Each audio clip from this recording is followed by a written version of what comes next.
When I was young, my mother told me not to stare.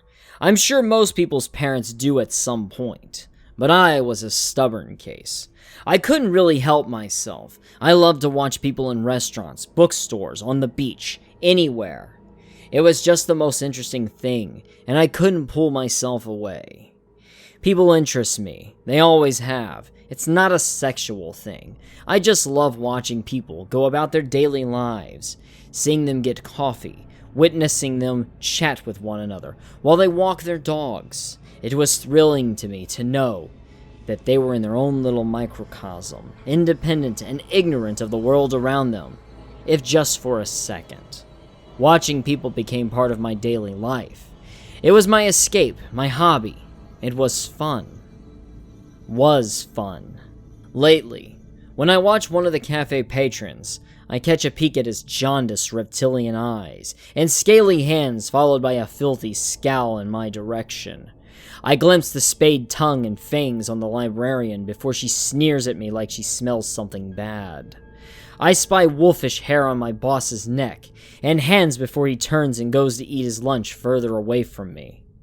The gills on the corner store clerk, the red irises of my friend's mother, the spider-like maw on my history professor. Take my advice, don't make a habit of people watching. I can hear a too polite knock on my apartment door, even though it's 4 a.m. It's just one knock, but I can see a collection of numerous twisted shadows through the frosted glass window. If you watch for long enough, you'll start to see things you shouldn't, and someone will start watching back.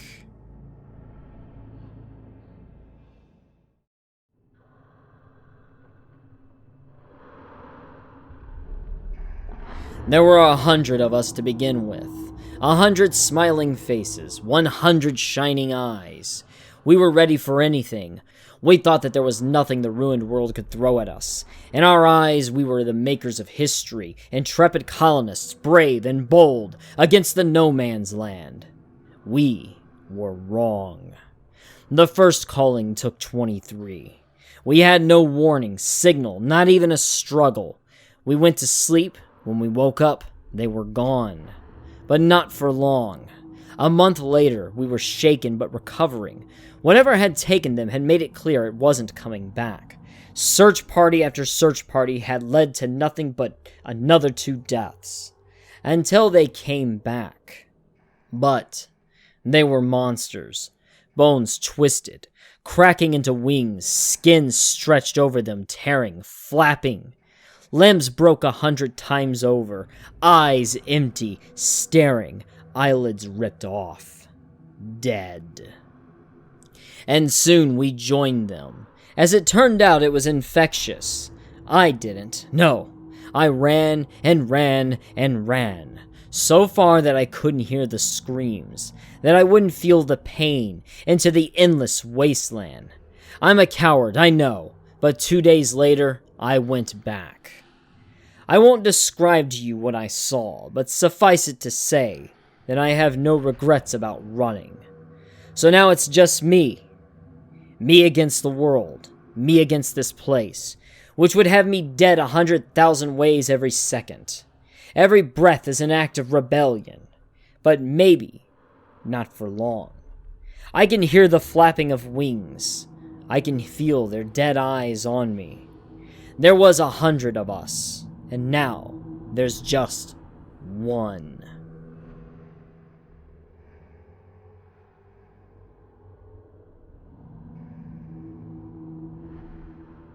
As a child, my friends and I would play inside a great green forest where the floor was littered with loose leaves. We would kick up the red dead leaves in games of tag and hide and seek. And then one day, we discovered, after a kid fell, the woods had holes dug out in random areas. Leaf litter covered the holes, so you would easily tumble in if you weren't careful, but they weren't deep enough to get stuck in. At first we thought the holes were dens or dents in the land, but they seemed too intentional to be by accident, and too bizarre for an animal den. Eventually, we added them to our games. We hid behind and in trees, or under the leaves in the holes, watching, hidden, and hungry for fun. There was an unsaid mystery to them, and we played like this for several weeks until the accident. The sun was going down, and there were about 10 of us running around in the woods playing hide-and-seek. A boy, Robbie Ridges, was our seeker. We giggled as we heard him finish his count to 10, trying not to give our positions away. He wandered around for quite a while.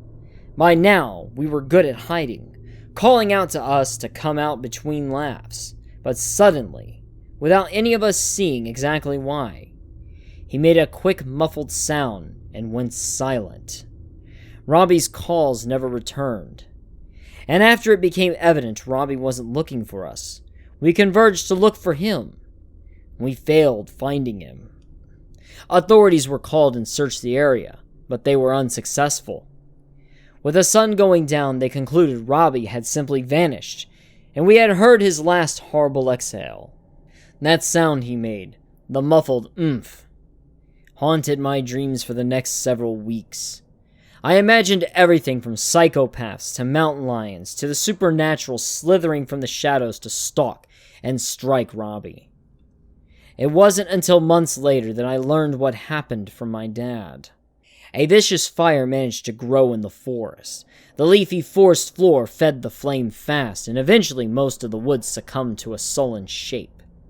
It was during a volunteer recovery search that something horrible was discovered. With the leaves now burned away, the holes were easily seen. They were scattered throughout the forest like a war-zone minefield. And some of the holes were bones of birds and deer, and some were human. People believed a serial killer dug the holes, but near the end of the search, someone screamed, and when others came to investigate, they found the charred carcass of a massive spider. One nestled yet crooked inside its hole. The blackened body was the size of a dinner table, and underneath it, broken bones filled the floor. Thank you for watching, and if you enjoyed this video, please give a like, leave a comment, and subscribe. Perhaps click the bell for notifications, and remember, hell is empty, and the devils are here.